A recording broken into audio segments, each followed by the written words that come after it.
Bismillahirrahmanirrahim. Alhamdulillahirrahmanirrahim. Pertama-tama saya ingin mengucapkan terima kasih kepada Ibu yang mewakili Kepala Sekolah, Ibu Winarsi, kemudian kepada Ibu Bapak semuanya, rekan guru yang sudah menyempatkan waktunya untuk hadir pada sesi kegiatan aksi nyata budaya positif. Bapak Ibu, saya ingin mengucapkan terima kasih karena sudah mau membantu dan mendukung saya dalam proses kegiatan guru penggerak. Nah, Bapak Ibu, pada pagi hari ini saya akan mengimbaskan pemahaman saya selama saya mempelajari modul 1.4 yaitu tentang budaya positif. Yang mana nanti susunan acara diseminasi pada hari Jumat tanggal 23 Agustus 2024 di SD 19 ini yang pertama itu adalah pembukaan, yang kedua kata sambutan dari kepala sekolah atau yang mewakili. Di sini saya akan mengundang Ibu Winarsi untuk memberikan kata sambutannya. Kepada Ibu Winarsi saya persilakan.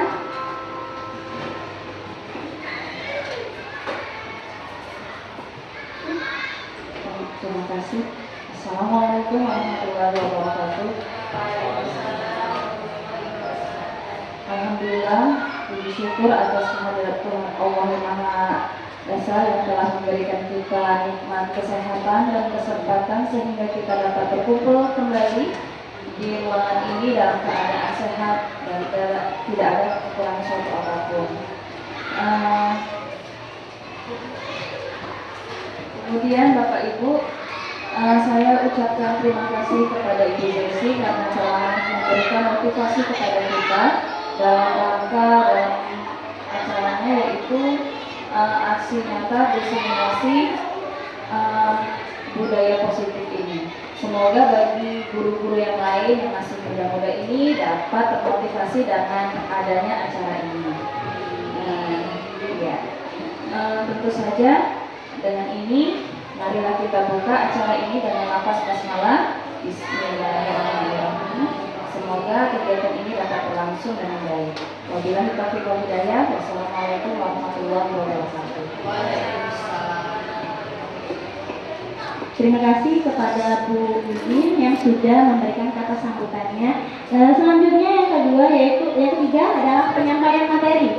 Tapi sebelum kita masuk ke materi, karena tema kita hari ini adalah kegiatan budaya positif, ada kata positifnya, maka saya ingin mengajak Bapak Ibu semuanya untuk mengeluarkan aura-aura positif yang ada pada Bapak dan Ibu agar selama kegiatan ini kita terus memancarkan kebahagiaan kita. Di sini saya ada permainan deskripsi tentang yuk senyum selama 30 detik. Nah, tata caranya yaitu Bapak Ibu semuanya silakan berdiri dan berpasang-pasangan. Berdiri Bapak Ibu semuanya dan cari pasangannya. Bu Wiwin, kalau Bu Wiwin ada pasangan sini, sama saya saja Bu Wiwin. Kita berpasangan Bu Wiwin.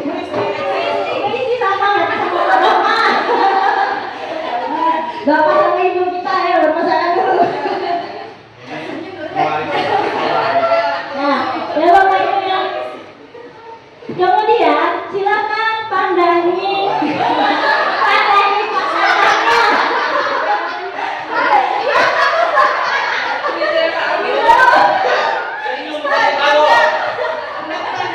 Nah, caranya adalah silakan memandang pasangannya dan senyum memandang pasangannya. Yang tidak matanya, jangan hidungnya, jangan lain-lain. Hidungnya ada apa itu? Ya, mungkin awalnya nanti Bapak Ibu akan melihat itu senyumnya masih dengan terpaksa, tapi nanti lambat laun selanjutnya akan keluar sendiri senyumnya, malah nanti ada yang terbahak-bahak. Kita mulai Ibu, Bapak Ibu, hanya 30 detik, nanti saya pasang stopwatchnya dulu.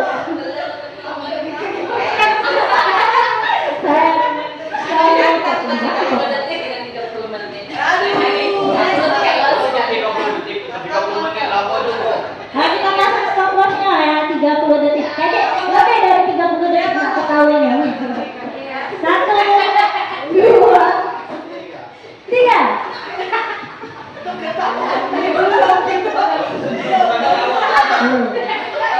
Ayo Ibu pandangi temannya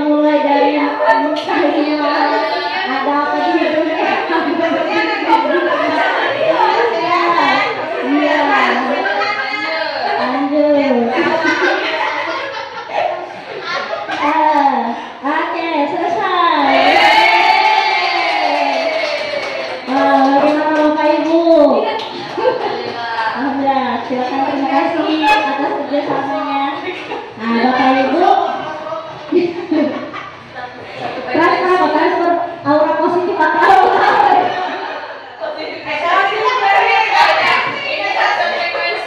satu frekuensi, cocok mereka satu tempat. Nah, Bapak Ibu, itu tadi permainan game kita mengeluarkan aura positif. Selama ini kan kita tidak pernah tuh memandang dengan seksama wajah sahabat kita, wajah teman kita. Nah, kegiatan ini kita bisa mengamati. Terus kegiatan ini, ice breaking ini bisa Bapak Ibu terapkan juga di kelasnya masing-masing. Pada jam-jam rawan, lagi anak-anak lagi bosan, anak-anak lagi sudah suntuk, ajak mereka. Tatap, ajak mereka bermain seperti nanti akan keluar sendiri aura-aura positifnya. Oke, selanjutnya kita masuk ke kesepakatan kelas. Sebelum kita masuk ke materi, kita membuat dulu kesepakatan forum diskusi. Nah, kenapa kita membuat ini? Kesepakatan ini bertujuan untuk ketertiban kita selama forum diskusi. Kesepakatan ini kita buat bersama-sama. Nanti kalau kita sudah buat bersama-sama, maka kita lah yang akan bertanggung jawab dari apa yang sudah kita buat. Di sini saya punya pertanyaan pemantik, yaitu pertama, menghargai siapapun. Ya, di dalam forum ini nanti saat kita selama kegiatan kita harus saling menghargai kepada siapapun juga. Kemudian menjadi pendengar yang baik. Nah, monggo Bapak Ibu semua jika ada usulan untuk menambahkan dari kesepakatan kelas kita. Kira-kira apa lagi yang mau ditambahkan di dalam forum kita ini, harus apa agar kegiatan kita berlangsung dengan baik?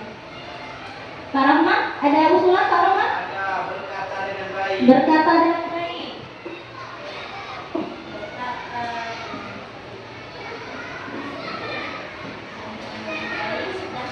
Ya, berkata baik dan sopan.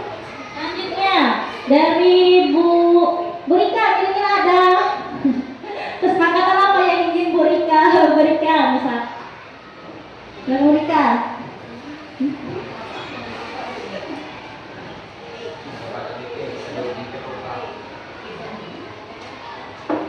Tidak mengaktifkan HP.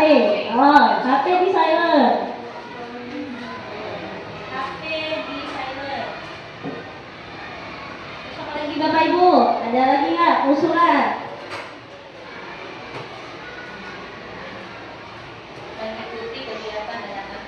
Mengikuti kegiatan dengan antusias. Baik.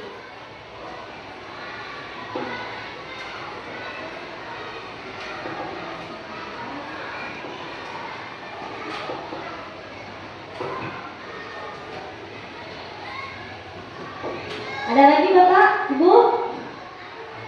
Apa? Bu, yang tiga?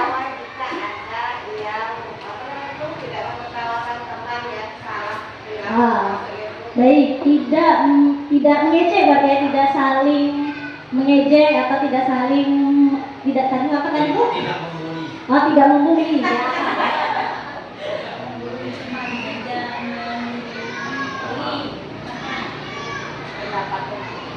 Ya, selanjutnya masih ada tidak Bapak Ibu usulan atau Angkat tangan sebelum berbicara. mengangkat tangan sebelum berbicara?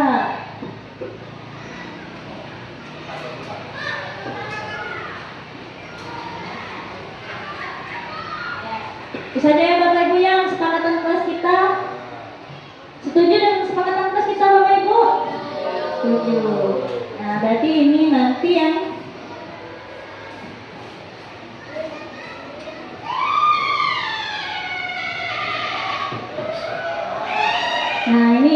berarti ini kesepakatan kelas yang akan kita lakukan bersama-sama dan kita jalankan selama forum ini berlangsung, yaitu menghargai siapapun. Yang kedua, menjadi pendengar yang baik. Yang ketiga, berkata dengan baik dan sopan.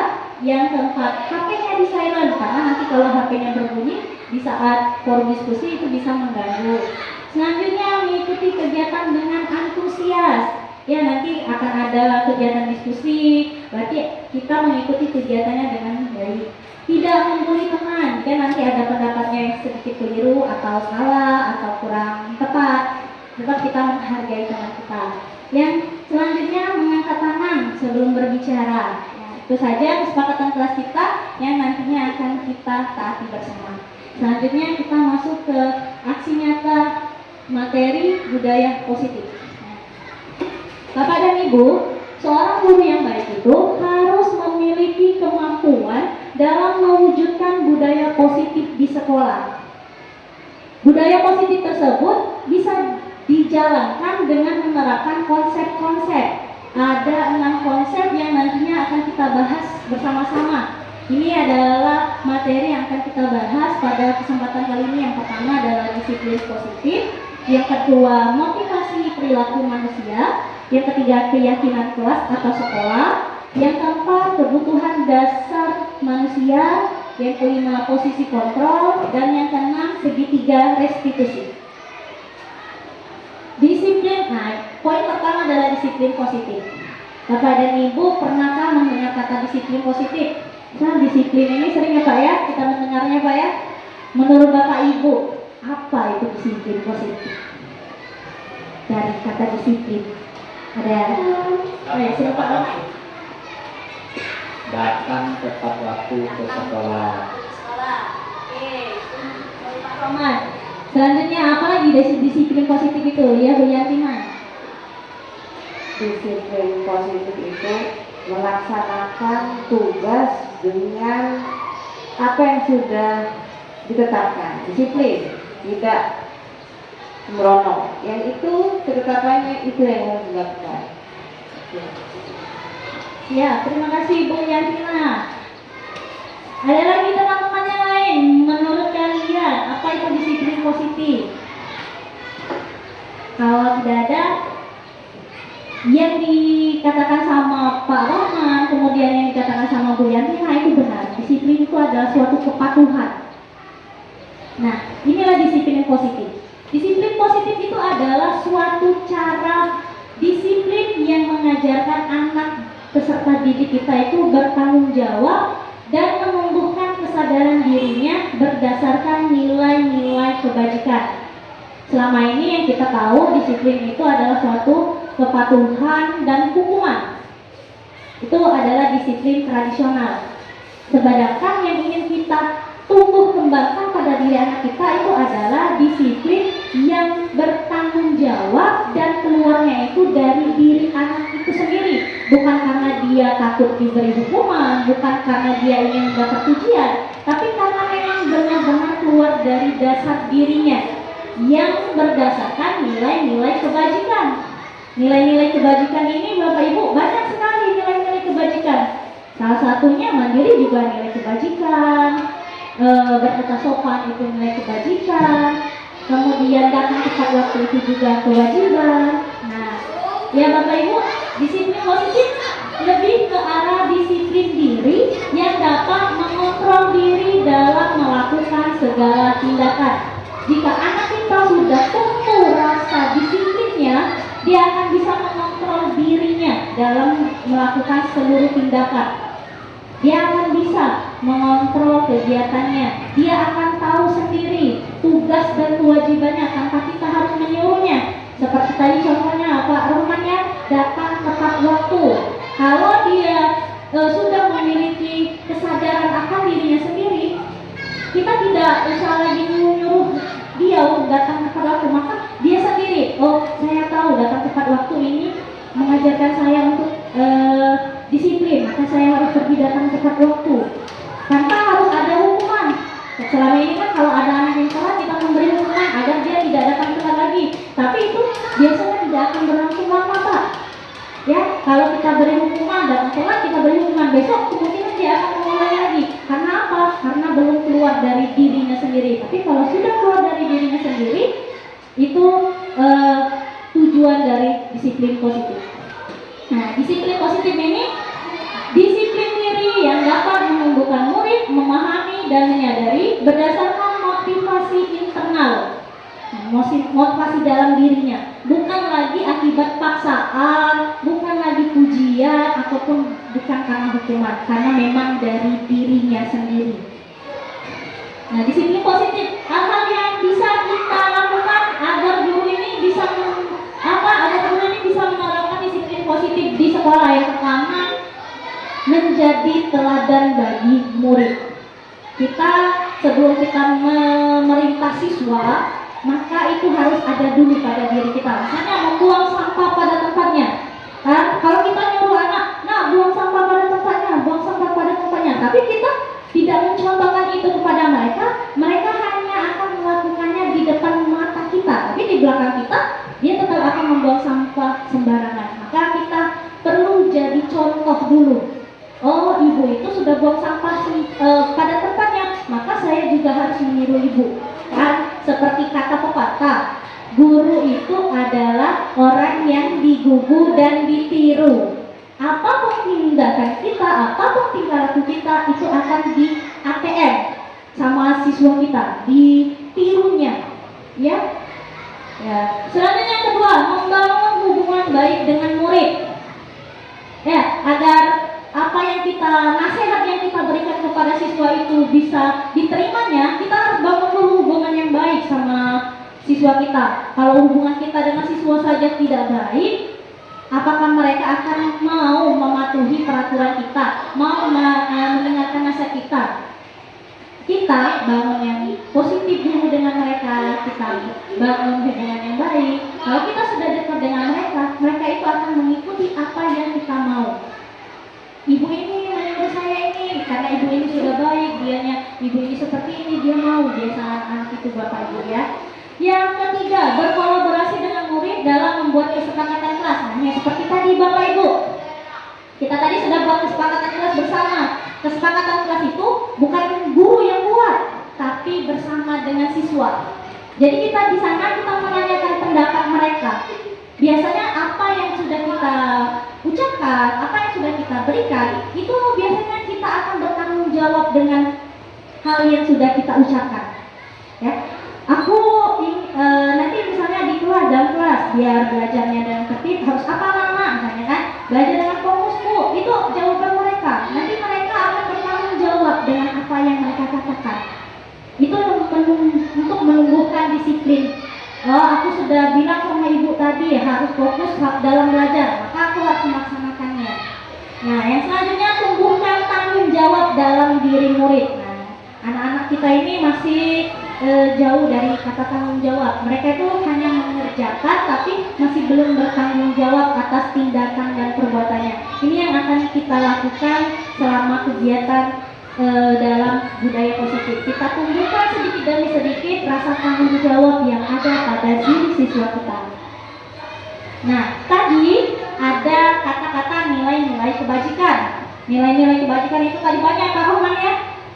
Salah satunya ada beribadah kepada Tuhan Yang Maha Esa, mandiri, berkebinekaan global, bergotong royong, kreatif, bernalar kritis. Ini adalah nilai-nilai kebajikan yang ingin kita tanamkan pada diri siswa-siswa kita. Yang sering kita sebut adalah profil pelajar Pancasila. Inilah yang akan menjadi tujuan kita dalam sekolah ini untuk membentuk karakter profil pelajar Pancasila pada diri murid kita.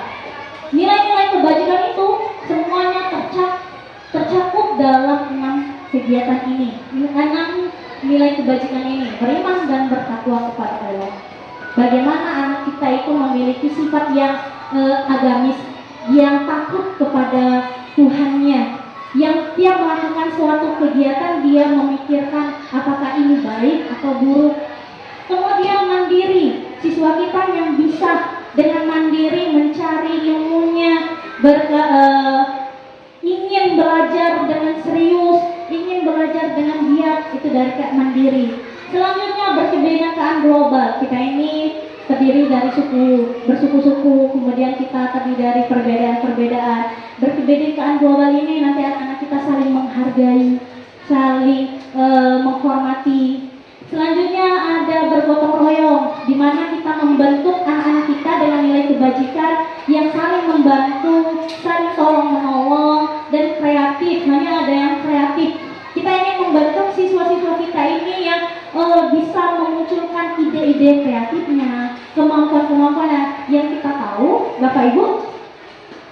murid kita ini mempunyai kemampuan dan bakatnya sendiri-sendiri. Ada yang berbakat pada bidang seni, ada yang berbakat pada bidang olahraga, ada juga yang pintar dalam akademik. Nah, di sini kita ingin memunculkan kreatif tersebut. Kita juga tidak bisa memaksakan anak-anak kita itu harus bisa di akademik, padahal dia lebih condong ke olahraga.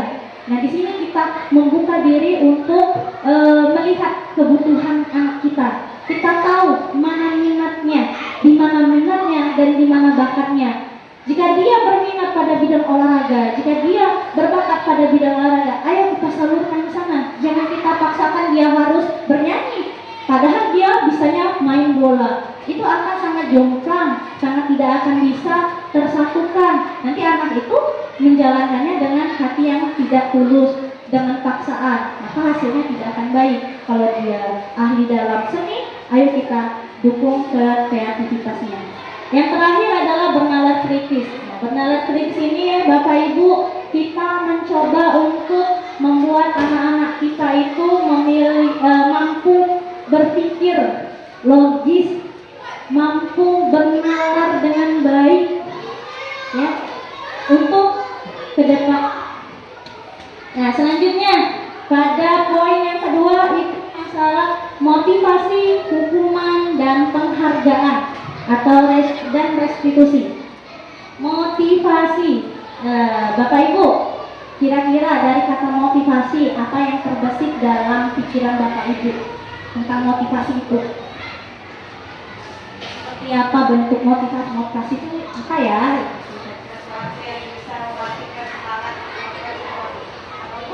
Sesuatu motivasi menurut saya itu sesuatu yang membangkitkan semangat kita untuk melakukan sesuatu. Motivasi menurut Bu Yatina itu adalah sesuatu yang membangkitkan semangat kita untuk melakukan kegiatan apapun. Selanjutnya apa lagi bagi menurut Bapak Ibu tentang motivasi? Menurut saya motivasi ialah dorongan dari dalam diri kita sendiri untuk melakukan hal-hal yang positif. Menurut Bu Wiwin, dorongan yang ada dalam diri kita untuk kita melakukan hal-hal yang positif. Ya, dari jawaban Bu Yatina dan Bu Wiwin itu semuanya benar. Motivasi itu adalah sebuah dorongan yang hadir dalam diri kita, semangat yang ingin kita tampilkan. Dan Bapak Ibu, motivasi perilaku manusia ini ada 3. Yang pertama, untuk menghindari ketidaknyamanan atau hukuman. Biasanya kalimatnya itu, apa yang akan terjadi ya bila saya tidak melakukannya. Yang kedua, ada motivasi untuk mendapatkan imbalan atau penghargaan dari orang lain. Misalnya, apa yang akan saya dapatkan apabila saya melakukannya. Kedua motivasi ini Bapak Ibu itu berasal dari eksternal, dari luar diri kita. Motivasi ini satu, aku kalau datang telat nanti aku dihukum sama ibu guru, aku buat kena datang cepat. Tapi motivasi ini biasanya yang berasal dari eksternal itu tidak akan bertahan lama.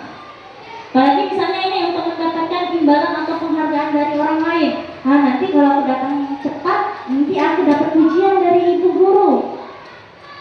Andai saat itu hari dia datang cepat, dia sudah dalam hatinya mengharapkan imbalan, pengen dapat pujian dari ibu gurunya. Misalnya anak kelas 1, ya anak kelas 1 ini biasa masih rajin-rajin. Datang ke sekolah tepat waktu biar nanti dapat pujian dari ibu guru. Nanti Bu Wiwin nanti memuji saya, anak yang rajin. Pada saat itu Bu Wiwin lupa memberikan pujian. Bu Wiwin tidak memberikan pujian kepada anak tersebut bahwa dia datang tepat waktu. Apa yang akan terjadi pada anak itu? Motivasi yang timbul dari dia karena eksternal ingin mendapat pujian, setelah dia melakukannya, terus dia tidak mendapatkan pujian yang ia harapkan, akan ada rasa apa di diri anak tersebut? Rasa kecewa. Besok-besoknya mau nggak dia datang tepat waktu lagi? Tidak, karena dia percuma saya pergi datang tepat waktu tidak dipuji sama Bu Wiwin. Itu kalau kita selalu memberikan pujian, rajin datang tepat waktu, dia akan semangat. Iya, semangat dia datang, tapi dia tidak akan bukan dari eksternal, dia tidak akan secara kontinu jika tidak dibarengi dengan internal dari dalam dirinya. Nah, yang ketiga adalah untuk menghargai diri sendiri dengan nilai yang mereka percaya. Saya akan menjadi orang yang seperti apa bila saya melakukannya. Ini tumbuh dari dirinya. Kalau aku datang tepat waktu, nanti aku akan menjadi anak yang seperti apa, dan aku disiplin. Biasanya ini adalah motivasi internal, dan ini adalah tujuan disiplin kita, menumbuhkan motivasi internal dari dalam diri anak-anak didik kita. Karena jika sudah keluar dari dalam diri anak didik kita, kita tidak perlu lagi suruh-suruh anak-anak kita harus datang tepat waktu, harus mengumpulkan tugas tepat waktu. Tidak perlu lagi, karena mereka sudah ada kesadarannya sendiri. Kalau aku mengumpulkan tugas tepat waktu, aku akan menjadi anak yang menghargai diriku sendiri. Tapi kalau aku mengumpulkan tugas tepat waktu karena takut nanti dihukum, besok-besok itu bisa terulang kembali. Atau aku ingin mendapatkan pujian, jika nanti dia tidak mendapatkan pujian, dia akan kecewa, dan selanjutnya dia tidak akan lagi melakukan kegiatan disiplin tersebut. Maka kita sebagai guru, ayo kita tumbuhkan motivasi internal dalam diri anak kita, dan itu adalah tujuan disiplin positif kita. Nah, selanjutnya ada tentang hukuman. Nah, sering mendengar kan Bapak Ibu tentang hukuman ini? Nah, Bapak Ibu, dalam memberikan sebuah hukuman itu ada 3. Ada hukuman, kemudian ada konsekuensi, dan ada restitusi. Hukuman itu Bapak Ibu biasanya diberikan secara tidak terencana. Saat anak itu melanggar aturan, langsung kita beri hukuman. Misalnya tadi tidak mengerjakan tugas, kan kita tidak tahu nih, kita kasih PR. Saat pengumpulan anak ini tiba-tiba tidak mengerjakan tugasnya. Saat kita mau memberikan hukuman itu biasanya kita langsung memberikan secara langsung tanpa ada terencana. Nah, ini tidak mengerjakan tugas, saya sudah langsung di lapangan. Nah, itu biasanya hukuman yang kita berikan secara tidak terencana. Yang kedua, murid tidak tahu apa yang akan terjadi. Dia waktu mau dapat hukuman, tadi aku udah ngerjain tugas, hukuman apa ya dari ibu ya? Nah itu, dia tidak tahu apa hukumannya. Selanjutnya, bersifat satu arah. Bersifat satu arah ini biasanya hukuman itu berasal dari guru. Ya. Hukuman itu diberikannya hanya dari guru. Murid hanya menerima. Dan dia tidak tahu apa yang akan terjadi. Satu arah. Selanjutnya berupa hukuman fisik atau psikis. Kalau hukuman ini biasanya dalam bentuk hukuman fisik atau psikis, misalnya lari lapangan, push up, itu biasanya ke arah hukuman fisik. Selanjutnya ada konsekuensi. Yang kedua ini konsekuensi. Konsekuensi ini biasanya terencana atau sesuai dengan peraturan. Kita biasanya membuat konsekuensi ini, kita bertanya dulu kepada siswa. Nah, kalau kita harus datang ke sekolah tepat waktu atau mengumpulkan tugas tepat waktu. Jika kalian tidak mengumpulkan tugas tepat waktu, nanti kalian akan ibu kasih konsekuensi menulis di buku atau menyalin kembali tugasnya, membuat tugas ulang. Nah, itu sudah terencana, sudah disampaikan kepada siswa kita. Kalau tidak membuat tugas, maka konsekuensinya adalah membuat tugas itu di sekolah. Ya, yang kedua, murid tetap dibuat tidak nyaman, masih tetap ada hukuman kepada dia, ada konsekuensinya yang membuat anak itu masih merasa tidak nyaman. Yang ketiga, sikap guru yang selalu memonitor murid. Kalau konsekuensi ini biasanya memonitor murid-muridnya. Nah, yang ketiga itu adalah restitusi. Nah, yang ini yang ingin kita mulai kembangkan di dalam sekolah kita dan di peserta didik kita, yaitu proses menciptakan kondisi bagi murid untuk memperbaiki kesalahannya.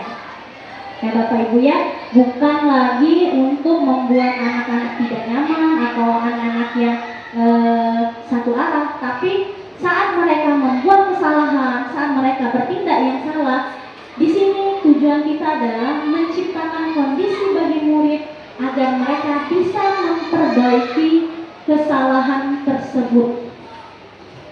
Mereka tahu kesalahannya dan mereka berusaha untuk memperbaiki kesalahan itu. Yang kedua, proses kolaborasi yang mengajarkan murid untuk mencari solusi sendiri. Selama ini kita kalau mendamaikan anak, kita yang memberikan solusi. Tapi di sini kita ingin memunculkan anak sendiri. Karena biasanya apa yang sudah kita ucapkan itu yang akan terngiang pada diri kita. Anak-anak juga kalau kita ajak mencari solusi untuk dirinya sendiri, misalnya kalau tidur di kelas di jam pelajaran, ayo ajak dia mencari solusinya. Kenapa dia bisa tidur di kelas? Apa yang harus dia lakukan agar dia tidak tidur lagi di kelasnya? Atau misal tadi terlambat, apa yang harus anak itu lakukan agar dia tidak lagi terlambat? Misalnya kalau rumahnya jauh, dia harus apa? Selama ini berarti jam pergi sekolahnya harus lebih awal, seperti itu. Dan kita ajak mereka memperbaiki kesalahan dan ajak mereka berkolaborasi dalam mencari solusi itu sendiri. Nah, di sini saya ada tindakan guru dan menurut Bapak sama Ibu ini hukuman atau konsekuensi. Ya, hukuman tadi itu satu arah, tidak terencana. Konsekuensi itu tersusun, sudah terencana, sudah disepakati antara murid dan siswa. Nah, di sini yang pertama, mencatat 100 kali di dalam buku kalimat. Saya tidak akan terlambat lagi karena terlambat ke sekolah. Kira-kira tindakan yang pertama ini hukuman atau konsekuensi Bapak Ibu? Hukuman. Ya, benar Bapak Ibu ya. Untuk yang pertama ini adalah hukuman. Terus yang kedua Bapak Ibu, lari mengelilingi lapangan basket 2 kali karena terlambat hadir di sekolah. Apa Bu? Hukuman. Ya, benar hukuman karena ini satu arah. Dan yang ketiga, murid diminta untuk push up 15 kali karena tidak menggunakan masker di sekolah. Hah? Masih tetap hukuman Bapak Ibu. Karena dia tidak pakai masker, dia langsung dapat hukuman push up. Hukuman itu biasanya ke arah fisik. Yang selanjutnya, menggantikan kertas tugas teman yang telah dicoret-coret. Konsekuensi. Kenapa Bapak Ibu dia masuk ke konsekuensi?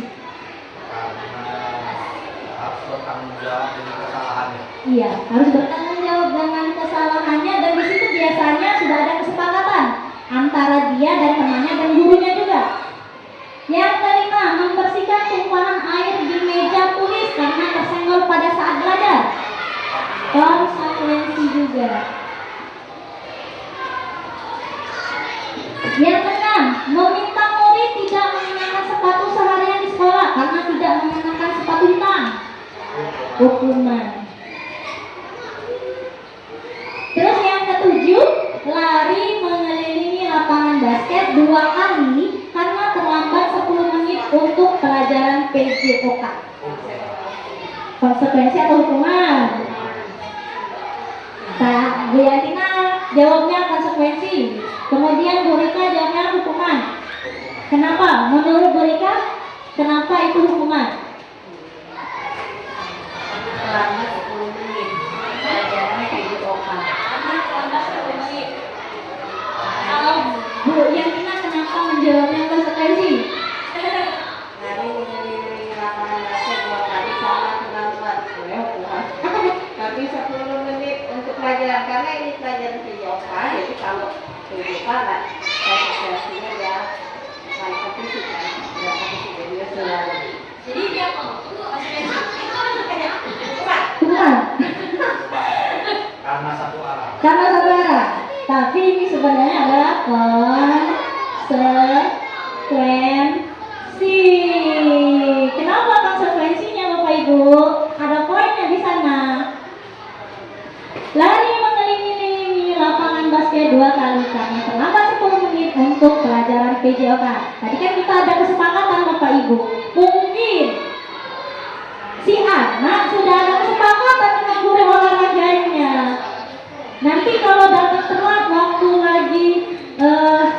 lagi olahraga, maka konsekuensinya kalian harus keliling lapangan 2 kali. Ya, terus kenapa juga? Ini kan pelajaran olahraga Bapak Ibu. Kenapa dia lari? Mungkin biasa olahraga Bu Rani. Saat olahraga itu ada pemanasan Bu ya. Nah, kenapa dia disuruh lari? Karena waktu 10 menit yang terbuang dia belum lari. Kalau dia langsung olahraga baik Bapak Ibu, kalau dia kram-kram kakinya. Jadi harus pemanasan. Konsekuensi di sini diberikan memang untuk waktu yang sudah ditinggalkannya karena telat disuruh lari. Karena itu adalah pemanasannya. Dan itu ada kesepakatan antara guru PJOK-nya dan siswanya. Itu Bapak Ibu. Jadi penghukuman itu biasanya kita langsung berikan, sedangkan konsekuensi biasanya kita sudah ada kesepakatan dan kita juga sudah tahu nih untuk anaknya. Nah itu Bapak Ibu ya. Nah tadi sudah masuk kepada tindakan guru hukuman. Nah ini Bapak Ibu kita masuk ke keyakinan sekolah atau kelas. Bapak Ibu jika ingin memunculkan motivasi internal dalam diri siswa kita, ayo kita mulai dari kelas kita dulu. Kita ajak siswa kita membuat keyakinan atau kesepakatan kelas. Keyakinan atau kesepakatan kelas ini adalah suatu kebijakan yang kita buat bersama dengan siswa kita. Kita ajak mereka membuat suatu yang nantinya akan mereka patuhi bersama. Keyakinan-keyakinan positif yang harus ditaati mereka, yang disepakati bersama-sama. Nah, jika mereka sudah membuat suatu keyakinan, mereka akan bertanggung jawab sendiri terhadap keyakinan mereka. Apa yang mereka ucapkan, itulah yang harus mereka tanggung jawab. Keyakinan kelas ini Bapak Ibu suatu hal yang bisa diterapkan di kelasnya masing-masing. Bagaimana tata caranya? Nanti Bapak Ibu bisa menerapkannya di kelas. Misalnya nanti ajak anak-anaknya bersama membuat sebuah keyakinan kelas. Tapi dalam membuat keyakinan kelas kita gunakan kalimat-kalimat yang positif. Misalnya datang ke sekolah tepat waktu.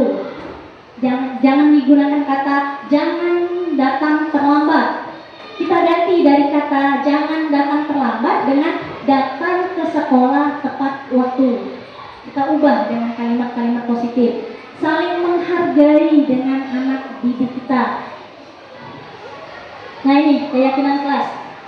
Keyakinan kelas di sini guru berperan dalam mewujudkan terbentuknya keyakinan sekolah atau kelas dengan adanya kesepakatan antara guru dan murid. Biasanya kalau kita sudah membuat kesepakatan seperti tadi, ada rasa tanggung jawab bagi kita untuk melaksanakannya. Yang kedua, keyakinan sekolah atau kelas ini berupa pernyataan universal yang mudah diingat dan dipahami dan harus diterapkan di lingkungan sekolah. Kalimat-kalimat universal itu biasa yang sering kita dengar. Buanglah sampah pada tempatnya. Tapi jangan buang sampah pada jangan buang sampah sembarangan. Itu kan termasuk kata negatif. Kita ubah kata-kata tersebut. Buanglah sampah pada tempatnya. Selanjutnya, proses pembuatan keyakinan kelas. Nah ini saya sudah menerapkan di kelas saya bagaimana cara membuat keyakinan kelas. Nanti saya berikan post-it kepada mereka, saya ajak mereka menulis apa yang mereka inginkan agar di kelas kita ini terlaksana dengan baik. Agar ketertiban di dalam kelas ini terlaksana. Misalnya tidak saat mau keluar kelas harus apa dulu? Izin sebelum keluar, kemudian masuk itu mengucapkan salam sebelum masuk ke dalam ruangan, dan banyak lagi contoh-contoh lainnya. Nah, ini keyakinan kelasnya yang sudah saya buat bersama siswa saya. Di sini ada tulisan anak saya nih, tepat waktu ke sekolah. Dia tulis tepat waktu ke sekolah. Kemudian dia tulis lagi sopan santun. Kemudian dia mau lagi menjaga kebersihan. Nah, itu janji si anak kepada kita. Ya, tidak boleh mencoret-coret. Nah, di sini masih ada kata ini. Saat dia menulis ini, setelah ditempel baru kita koreksi, kita perbaiki. Tidak mencoret-coret dinding, tapi kita ganti dengan kata-kata yang positif. Misalnya menjaga fasilitas sekolah. Nah, ini keyakinan kelas yang sudah ada di kelas itu saling menghormati. Berarti semua siswa diharapkan untuk menghormati satu sama lain, guru dan semua orang di kelas. Disiplin, siswa harus datang tepat waktu ke sekolah dan mengumpulkan tugas. Bukan hanya datang ke sekolah yang tepat waktu, Bapak Ibu, mengumpulkan tugas juga tepat waktu. Nah, jujur, siswa harus berani mengakui kesalahan dan mengungkapkan kejadian dengan jujur. Yang selanjutnya religius. Pada poin religius, siswa membaca doa sebelum belajar dan sesudah belajar.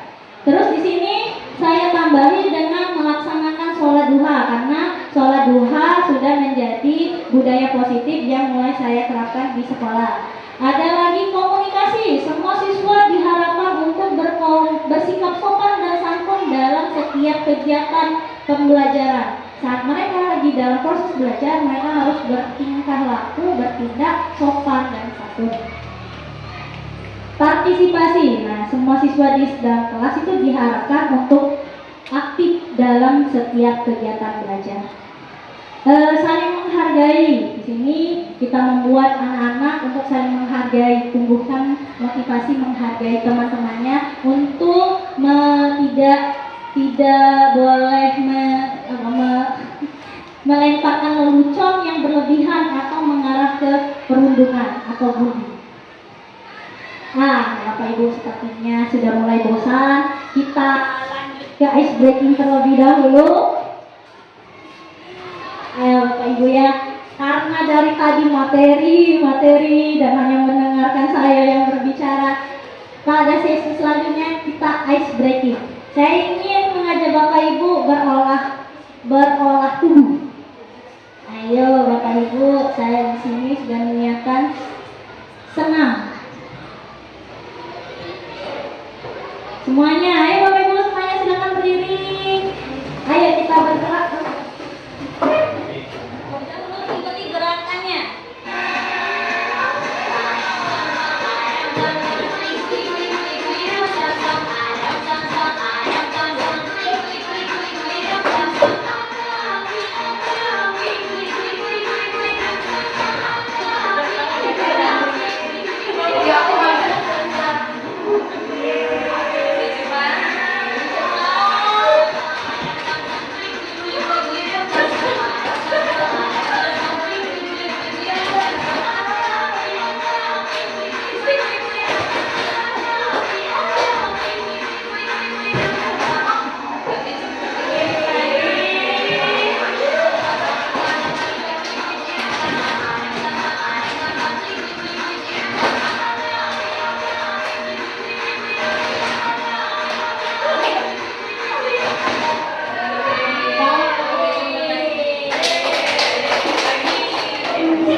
Nanti Pak, tanggal 9 bulan 9 nanti.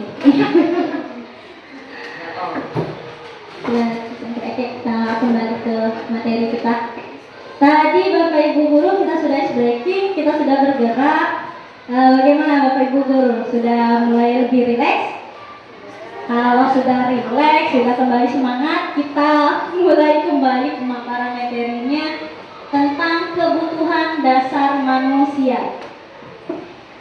Kebutuhan dasar manusia, pertanyaannya, ketika seorang murid itu melakukan suatu perbuatan yang bertentangan dengan nilai-nilai kebajikan atau melanggar peraturan, sebenarnya itu dikarenakan mereka gagal memenuhi kebutuhan dasar mereka. Mereka itu biasanya melakukan perbuatan-perbuatan yang bertentangan dengan nilai-nilai kebajikan itu karena mereka itu ada yang kurang terpenuhi di kebutuhan dasar mereka. Nah, sebelum kita mengetahui itu, kita harus tahu dulu apa saja kebutuhan dasar manusia itu sebenarnya. Nah, di sini kebutuhan dasar manusia itu ada 5. Yang pertama, kebutuhan dasar untuk bertahan hidup. Yang kedua, kasih sayang dan rasa diterima. Yang ketiga, penguasaan. Yang keempat itu kebutuhan akan kebebasan. Dan yang kelima itu kebutuhan akan kesenangan. Nah, Bapak Ibu, kebutuhan bertahan hidup ini adalah kebutuhan survival, adalah kebutuhan yang bersifat fisiologis untuk bertahan hidup, misalnya kesehatan, rumah, dan makanan. Kebutuhan biologis sebagai bagian dari proses reproduksi termasuk kebutuhan untuk tetap bertahan hidup. Komponen psikologis pada kebutuhan ini mengikuti kebutuhan akan perasaan aman. Nah, kebutuhan yang kedua itu kebutuhan kasih sayang. Kebutuhan kasih sayang ini adalah kebutuhan untuk disayangi dan diterima, meliputi kebutuhan akan hubungan dan koneksi sosial. Kebutuhan untuk memberi dan menerima kasih sayang dan kebutuhan untuk merasa menjadi bagian dari suatu kelompok. Kebutuhan ini juga meliputi keinginan untuk tetap terhubung dengan orang lain seperti teman, keluarga, pasangan hidup, teman kerja, dan lain-lain.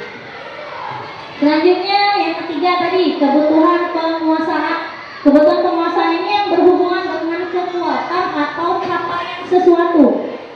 Menjadi kompeten, menjadi terampil, diakui atas prestasinya dan keterampilannya, kemudian didengarkan, memiliki rasa harga diri. Kebutuhan ini meliputi keinginan untuk dianggap berharga, bisa membuat perbedaan, bisa membuat pencapaian, kompeten, diakui, dihormati. Selanjutnya, keempat, kebutuhan kebebasan. Kebutuhan kebebasan ini adalah kebutuhan yang kebutuhan akan kemandirian, otonomi, memiliki pilihan dan mampu mengendalikan arah hidup seorang anak, mengendalikan arah hidup seseorang. Anak-anak dengan kebutuhan kebebasan yang tinggi ini akan menginginkan pilihan-pilihan. Mereka perlu banyak bergerak, suka mencoba-coba, tidak terlalu terpengaruh orang lain, dan senang mencoba hal baru dan menarik. Nah, kalau kita menemukan anak di dalam kelas kita itu sering bergerak, berjalan-jalan, atau tidak mantap di tempat duduknya, seluruh apapun yang ada di kelas ini dipegang-pegangnya, itu karena dia memiliki kebutuhan dasar akan kebebasan. Dia itu pengennya bebas. Dia itu tidak mantap, tidak bisa di momen itu mantap. Berarti dia membutuhkan kebutuhan kebebasan ini. Jadi kalau Bapak Ibu ketemu anak-anak yang kayak itu, ya kita Bapak Ibu ya mulai tahu, oh ternyata anak ini butuh kebebasan. Kita kasih dia sesuatu yang bisa membuat dia menyalurkan hobi agar dia tidak lagi jalan-jalan di dalam kelasnya, Bapak Ibu ya. Terus selanjutnya kesenangan, kebutuhan akan kesenangan. Kebutuhan akan kesenangan ini adalah kebutuhan untuk mencari kesenangan, bermain dan tertawa. Anak-anak dengan kebutuhan dasar kesenangan yang tinggi biasanya ingin menikmati apa yang dilakukannya. Mereka juga bisa berkonsentrasi tinggi saat mengerjakan hal yang disenangi. Selanjutnya mereka suka permainan dan suka mengoleksi barang, suka bergurau dan suka melucu. Nah, ini Bapak Ibu yang kalau anak-anak kita memiliki kebutuhan kesenangan, mereka ini biasanya kalau diberi sesuatu hal yang mereka minati, mereka akan berkonsentrasi terhadap hal tersebut. Saya kalau dia senang main bola, saat pelajaran olahraga dia akan sangat senang. Dia tidak mungkin ribut lagi di dalam kelas kalau olahraga, karena dia menemukan hal yang diminatinya, yaitu bermain olahraga. Studi kasus, di sini ada studi kasus. Ada sebuah kasus tentang Ibu Zulaika. Ibu Zulaika ini adalah guru wali kelas dari kelas 9. Sedang bingung menghadapi ulah salah satu murid di kelasnya, Tommy. Beberapa anak telah mengeluhkan Tommy yang seringkali meminta bekal makan siang mereka dengan paksa. Jika Anda menghadapi situasi seperti Ibu Zulaika, apa yang akan Anda lakukan? Menurut Anda, kira-kira apa alasan Doni melakukan hal itu? Nah, di sini ada studi kasus dari Ibu Zulaika. Ibu Zulaika ini mendapatkan laporan dari siswa-siswa yang lain bahwa si Tommy ini suka seringkali meminta bekal makan siang mereka itu dengan paksaan. Kira-kira jika itu terjadi pada Bapak Ibu, apa tindakan yang akan Bapak Ibu ambil? Terus apa alasan Doni melakukan hal itu? Dari kita pemenuhan kebutuhan tadi kan ada bertahan hidup, kemudian ada kesenangan, penguasaan. Nah, dari siapa nih Bapak Ibu? Kira-kira dia ini apa yang akan Ibu Bapak lakukan jika ketemu siswa yang seperti ini?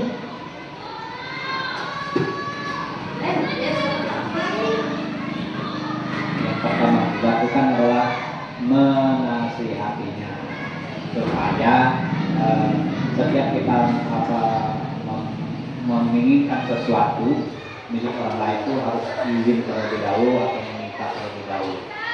Terus yang kedua ya Pak, kira-kira kenapa alasan Doni melakukan itu? Berdasarkan ini kebutuhan dasar, kira-kira kebutuhan dasar mana yang ingin dia penuhi? Menurut kami adalah untuk bertahan hidup. Nah, karena makanan yang dia nggak makan katanya. Terima kasih, itu tadi menurut pendapatnya Pak Rohman. Itu tadi pendapatnya Pak Rohman. Dia mengambil makanan teman-temannya karena dia ingin bertahan hidup. Bisa ya Bapak Ibu ya? Mungkin karena dia tidak makan dari rumah, jadi dia ambil makanan temannya. Terus ada lagi, kira-kira kebutuhan apa yang ingin dipenuhinya selain dari kebutuhan bertahan hidup? Itu bisa. Kasih sayang juga bisa. Karena dia ingin mungkin dia ingin mencari perhatian Pak. Mencari perhatian itu kan bentuk kasih sayang. Biar aku diperhati ke kawan aku ngambil makanannya. Jadi kan ibu ya cari-cari perhatian. Pengen dibuat bekal juga sama. Iya benar tuh. Misalkan gara-gara dia ngambil bekal makan siang teman-temannya, dia dipanggilkan orang tuanya ke sekolah. Bu, ada ibu ini ngambil bekal makan temannya di sekolah. Oh, berarti dia ini pengen minta buatnya juga bekal Bu. Nah, berarti itu dia ingin perhatian kasih sayang dari orang tuanya. Penguasaan, dari penguasaan juga bisa tidak Bapak Ibu? Dari penguasaan. Dari dia suka ambil-ambil itu ada rasa. Saya penguasaan itu kan mau dihargai, mau dihormati, merasa paling. Nah, iya, dia ngambil itu, aku karena aku ini kan, ya seperti itu, Bapak Ibu ya. Terus kebebasan, kira-kira ada nggak dari kebebasan ini Bapak Ibu? Hanya diambil nih, kebebasan. Kebebasan itu biasanya ke anak-anak yang mandiri, memiliki pilihan dan mampu mengarahkan hidup seseorang. Ada pilihan-pilihan Bapak Ibu. Iya bebas dia mau aku mau pilih ini mau pilih itu. Iya mungkin apa Bu? Nah mungkin pengen nyicip malah bosan ya. Dia kan punya kebebasan dalam dirinya tuh aku nih punya kebutuhan akan kebebasan. Terus makanan aku nih dibawa ibu aku ini lagi telur ceplok lagi ngintip makanan kawan sebelah. Ini ayam goreng itu pengen dia nyicip. Pengalaman baik, lemaknya itu ayam goreng menggiurkan, pengen dia nyicip. Oh ikan asin itu ibu aku nih ngasih telur ceplok terus. Ada lama-lama kedisunan pula.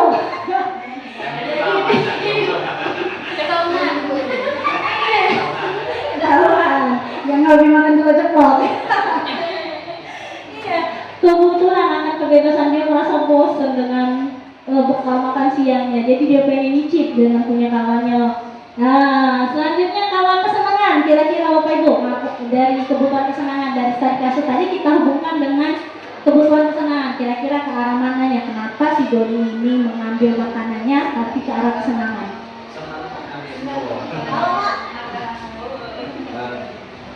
Kan manusia itu punya keinginan itu lah senang, pengen senang menyenangkan diri sendiri. Jadi kami itu senang, kalau senang itu ambil. Benar. Tapi aku juga dengar dari sebelah sini ibu-ibu ada yang kecelota tentang kesenangan siapa nih? Bu Yatin apa Bu? Neni.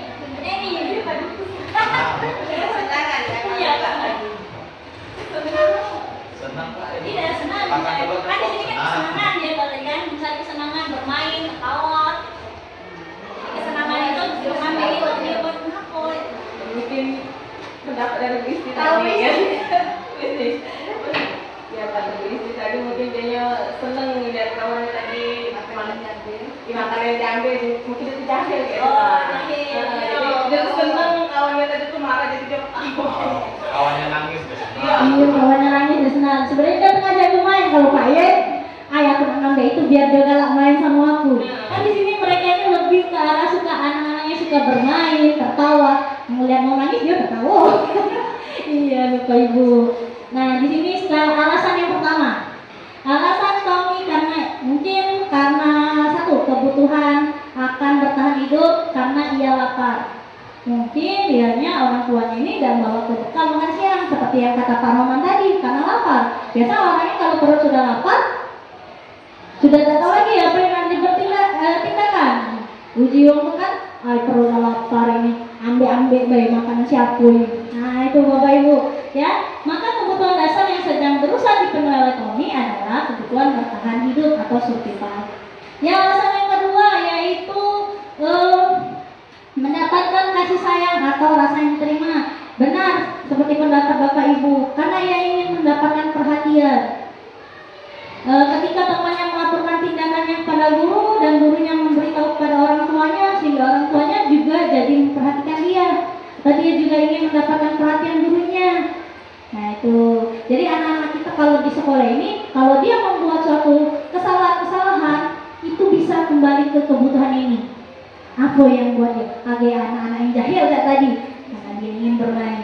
Terus alasan yang ketiga, karena takut dengan dia dan menuruti keinginannya akan penguasaan ya, atas dasar kekuasaan. Ngambil, iya aku nih kalau dalam kelas ini sering ada yang pentolan-pentolan. Nah, takut dengan pentolan ini, nah, karena dia memiliki takut dengan dia dan untuk menuruti keinginannya. Alasan Tom yang keempat itu karena dia merasa bosan dengan bekal makanannya yang tadi tentang telur ceplok terus, tiap hari telur ceplok, lama-lama bosen dia pengen nyicip ayam goreng di sebelahnya atau pengen nyicip ikan asin di sebelahnya. Jadi dia ini adalah anak yang berusaha memenuhi kebutuhan akan kebebasan. Yang kelima karena iseng. Nah ini karena dia sengaja ingin menikmati ekspresi wajah teman-temannya yang kesal. Senang dia, jahil tadi. Anak-anak yang jahil ini dia tuh sebenarnya kalau nganggur temannya memang kata alasan apa-apa, cuma senang deh ngeliat kawannya lagi marah-marah, mukanya kesel-kesel, senang dia. Itu adalah suatu, bagi dia itu adalah permainan hidupnya. Maka berarti Tommy sedang berusaha memenuhi kebutuhan akan memenuhi kesenangannya. Nah itu tadi, kita masuk ke poin selanjutnya Bapak Ibu, yaitu tentang posisi kontrol restitusi. Di sini kita memposisikan diri kita, kan tadi di kasus selanjutnya itu pemenuhan kebutuhan. Saat anak kita itu melakukan suatu tindakan yang salah, mereka ada kebutuhan yang harus dipenuhinya. Kebutuhan apa yang harus mereka penuhi? Itu yang mendasari mereka melakukan tindakan. Setelah mereka melakukan tindakan, maka kita sebagai guru harus mendamaikannya, harus mencarikan solusinya. Nah, di sini kita pada posisi kontrol restitusi. Posisi dalam hal memperbaiki. Di posisi manakah kita selama ini berada? Dalam posisi kontrol restitusi, guru itu ada sebagai 5. 1. guru sebagai penghukum. Yang kedua, guru sebagai pembuat merasa bersalah. Yang ketiga, guru sebagai teman. Yang keempat, guru sebagai pemantau. Dan yang kelima, guru sebagai manajer. Nanti setelah saya paparkan materi ini, sekarang kita kembali ke diri kita. Kita ini selama ini berada pada posisi yang mana? Penghukum, pembuat merasa bersalah, teman, pemantau, atau manajer. Nah, ini tadi 5 posisi kontrolnya. Penghukum, biasanya guru yang berada pada posisi penghukum ini adalah guru yang menggunakan hukuman fisik atau verbal untuk mengendalikan perilaku murid. Ya, biasa dia menggunakan hukuman-hukuman agar siswanya itu menuruti aturannya. Terus yang kedua, sebagai pembuat rasa bersalah. Guru pada pembuat rasa bersalah ini biasanya gurunya itu bersuara lembut tetapi menyalahkan atau mengancam murid untuk membuat mereka merasa bersalah. Ya. Terus yang ketiga, sebagai teman. Sebagai teman ini adalah guru yang tidak menyakiti murid. Dia tidak menyakiti muridnya, tetapi dia berusaha mengontrol mereka melalui pendekatan dan persuasif. Yang keempat itu sebagai pemantau, yaitu guru yang mengawasi murid dan memberikan umpan balik atau saran. Dia memantau aktivitasnya, kemudian dia memberikan umpan balik atau saran atau solusi dari tindakan anak tersebut. Dan yang terakhir itu adalah manajer, guru yang memberdayakan murid untuk bertanggung jawab atas perilaku dan pembelajaran mereka sendiri. Di posisi manajer ini adalah posisi puncak yang seharusnya kita miliki. Karena sebagai seorang guru, tujuan kita jika ada anak yang melakukan kesalahan, itu adalah anak yang memperbaiki kesalahannya, sadar akan kesalahannya, dan berjanji tidak mengulangi kesalahan itu kembali. Nah, ini posisi kontrol. Nah, guru berbuat, misalnya kalau di penghukum, pada posisi penghukum, guru ini menghardik, menunjuk-nunjuk, menyakiti, menyindir. Ini biasanya pada posisi penghukum. Kata-katanya itu biasa, kalau kamu tidak melakukan, awas ya, rasakan ya, harus lakukan ini, kalau tidak ibu kasih hukuman. Nah, itu biasanya kalau penghukum, nadanya juga lebih keras. Hasilnya apa? Anak-anak akan memberontak, menyalahkan orang lain, dan akan berbohong karena takut dihukum, jadi dia berbohong. Yang kaitan dengan dunia berkualitas, murid meletakkan guru di luar dunia berkualitasnya. Dia tidak akan menyukai guru-guru yang seperti ini. Dia akan menjauhi guru-guru yang seperti ini. Dan kita akan diingatnya, oh, aku pernah dihukum sama ibu itu lari lapangan. Wah, aku pernah dihukum sama ibu itu buat suara push up. Nah, yang dia ingat tentang kita itu adalah hal-hal negatif. Selanjutnya, muridnya. Nah, tadi itu guru, sekarang muridnya yang berkata, biarkan saja, nanti juga marah-marah lagi. Lah tahu dia dengan karakter kita, pasti guru itu marah. Rasa bersalah ini saat mengucapkan seharusnya kamu seperti ini.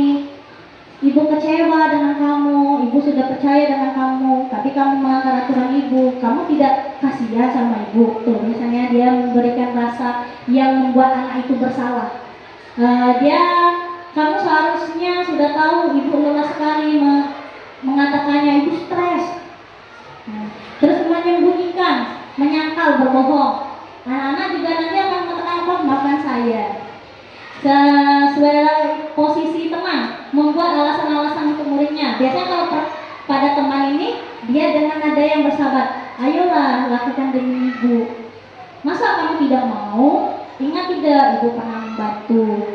Yang posisi selanjutnya adalah posisi pemantau. Nah, biasa pemantau ini menghitung dan mengukur. Ada yang diukur dan hitungnya. Misalnya, apa peraturannya? Karena mereka itu sudah membuat peraturan bersama. Saat anak itu melakukan kesalahan, dia akan bertanya, apa peraturannya? Keyakinan mana yang kamu tidak laksanakan? Nah, itu tadi ya.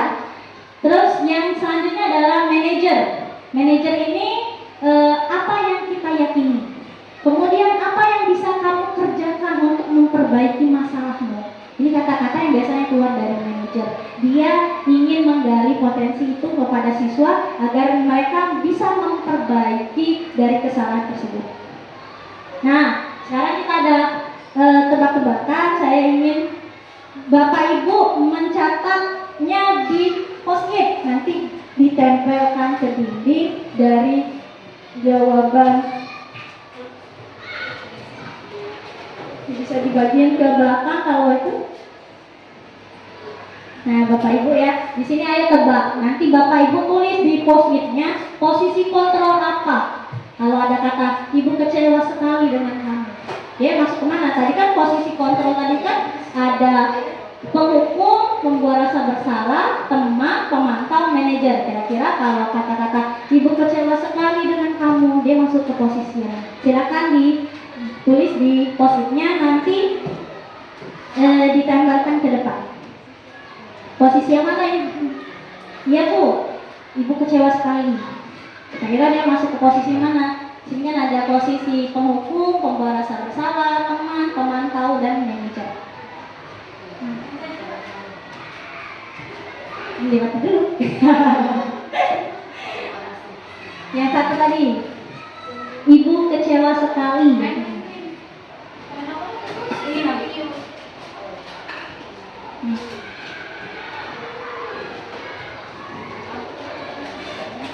Ibu kecewa sekali.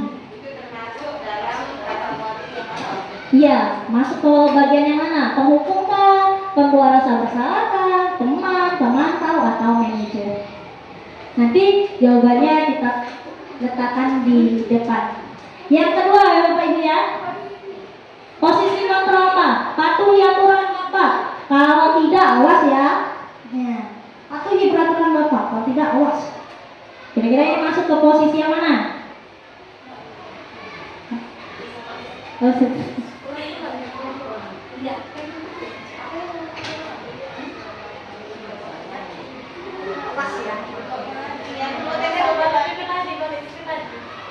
Ini. Nah, patuhi peraturan Bapak. Kalau tidak awas ya.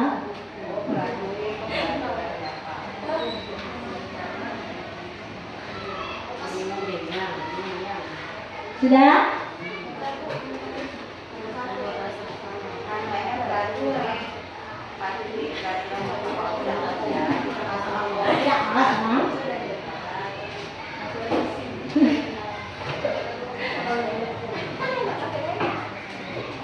Terus yang ketiga, ayolah lakukan demi ibu. Ayolah lakukan demi ibu. Kan sudah ibu bantu. Ayo coba itu ke mana? Kalau yang itu tadi ada jawabannya nanti. Ayolah bantu ibu. Nah Bapak Ibu, kita lanjut ke posisi yang ke peraturannya apa? Peraturannya apa? Keyakinannya apa? Nah, ini kira-kira masuk kemana dia?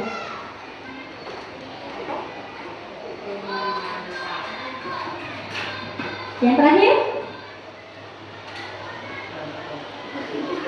jika kamu meyakininya, apakah kamu bersedia memperbaikinya? Ini yang biasa disebut.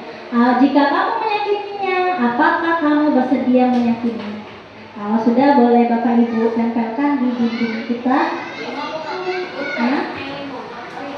Yang kelima,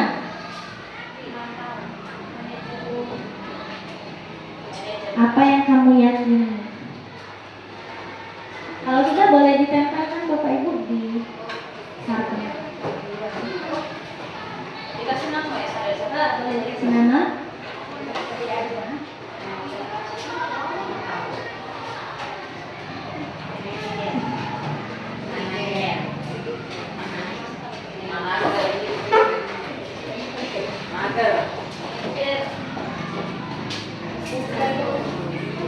Ini dari video proses selesai. Kamu jadi kesini kemana? Mau lanjut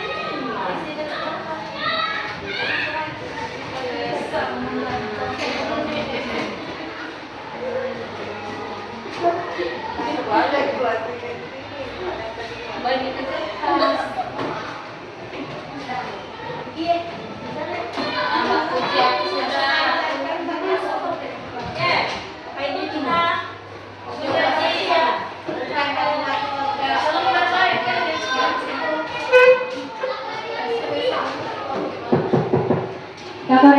dari yang pertama. Posisi kontrol apa? Nanti kita ambil dari yang ini punya Ibu Neni Nurhayanti. Ibu Neni, silakan berdiri Ibu Neni. Untuk yang pertanyaan pertama ya Ibu Neni ya, posisi kontrol apa? Ibu kecewa sekali dengan kamu. Untuk permasalahan yang pertama itu posisi kontrol apa, ibu kecewa sekali dengan kamu. Kalau menurut saya itu posisi kontrol pembuat rasa bersalah. Yang keduanya Bu. Yang kedua, patuhi aturan bapak atau awas, itu posisi kontrol penghukum. Yang ketiga, ayolah lakukan demi ibu, itu menurut saya posisi kontrol teman. Terus yang keempat, peraturannya apa, ini termasuk posisi kontrol pemantau. Yang kelima, jika kamu meyakininya, apakah kamu bersedia memperbaikinya, ini posisi kontrol manajer. Ya Bapak Ibu, beri tepuk tangan dulu untuk Bu Neni. Ya benar Bapak Ibu ya, kelima posisi ini. Kalau yang pertama ini adalah posisi kontrol pembuat rasa bersalah. Yang selanjutnya ini adalah penghukum. Ayolah lakukan demi ibu ini adalah teman. Dan peraturannya apa? Ini pada posisi pemantau. Selanjutnya, jika kamu meyakininya, apakah kamu bersedia memperbaikinya? Dan ini adalah posisi manajer. Posisi inilah yang ingin kita terapkan nantinya di sekolah. Dan yang terakhir, di antara kelima posisi kontrol tersebut, sebaiknya seorang guru menggunakan posisi kontrol sebagai manajer, memperbaiki kesalahan yang dilakukan oleh siswa. Posisi kontrol restitusi sebagai manajer, guru ini dapat berbuat sesuatu bersama murid, mempersilahkan murid bertanggung jawab dan mendukung murid agar dapat menemukan solusinya. Posisi kontrol restitusi ini, manajer mengacu pada restitusi yang dapat menjadikan murid sebagai manajer bagi dirinya sendiri sehingga dapat terciptanya identitas positif pada diri murid kita. Jika dia melakukan kesalahan, dia memperbaiki kesalahannya dan tidak melakukan kesalahan kembali. Dan yang terakhir pada materi kita itu adalah segitiga restitusi. Dari kita sudah menerapkan posisi kontrol kita sebagai manajer, restitusi apa? Segitiga ini adalah prakteknya. Bagaimana kita menerapkan posisi manajer itu pada siswa kita yang melakukan bertindak salah. Yang pertama, tahapan dalam segitiga restitusi. Yang pertama adalah menstabilkan identitas. Yang kedua, validasi tindakan yang salah. Dan yang ketiga, menanyakan keyakinan. Nah ini, menstabilkan identitas. Pada tahap menstabilkan identitas, kita ajak anak-anak ini pada menstabilkan identitas ini dilakukan berdasarkan prinsip bahwa membuat kesalahan adalah bagian dari proses pembelajaran yang nantinya akan menggeser identitas gagal ke arah identitas sukses. Di sini kita katakan sama anak berbuat salah itu tidak apa-apa, karena semua orang pasti berbuat salah. Tetapi dari perbuatan salah itu bagaimana cara kita nantinya memperbaiki kesalahan tersebut. Karena tidak ada manusia ini yang sempurna, tidak ada, semua pasti melakukan kesalahan. Jangan langsung menjudge anak kalau melakukan kesalahan langsung kamu salah, kamu nakal, tidak. Kita tanyakan dulu alurnya, ya. Selanjutnya, menstabilkan identitas ini, satu, berbuat salah itu hal yang manusiawi. Manusia yang sempurna, tidak ada manusia yang sempurna, kita pasti bisa menyelesaikan permasalahan ini. Bapak atau ibu tidak tertarik untuk mencari tahu siapa yang benar, siapa yang salah. Bapak ibu lebih tertarik untuk menyelesaikan masalah. Kalau kamu menyalahkan dirimu sendiri, kamu terus menerus, apakah kamu bersikap baik pada dirimu sendiri? Nah ini yang biasanya pada posisi menstabilkan identitas. Tidak ada manusia itu yang tidak berbuat salah. Kemudian dari kesalahan ini bagaimana kita memperbaikinya, dan jangan menyalahkan diri terus menerus, tapi perbaiki diri.